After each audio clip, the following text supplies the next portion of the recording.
not so much from a theological point of view, but a medical one, as you point out in the book quite rightly. And then he came and talked to me in a Swiss chalet in the Brie Fellowship, Switzerland, that was my parents' ministry in the 1970s, and said, look, the next film project you and your father ought to do after the one you did on art and culture called How Should We Then Live should be on the issue of abortion, which we touched on in How Should We Then Live, but it wasn't about that.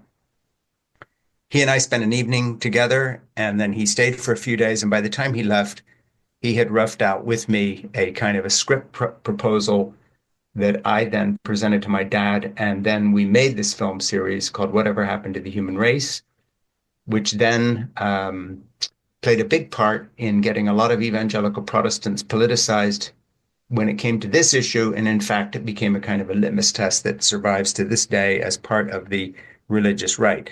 So my introduction to the book is going to be odd in the sense that because I know Dr. Koop very well, and he remained a friend for my whole, adult life after I met him in my 20s,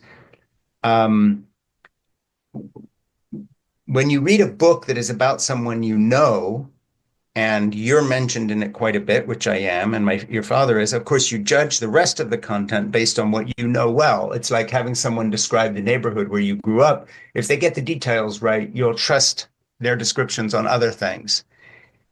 And a lot has been written about my dad, a lot's been written about Koop, a lot has been written about me, or at least my involvement in the pro-life movement. And I've never read a more accurate description, faithful to the facts as I know them.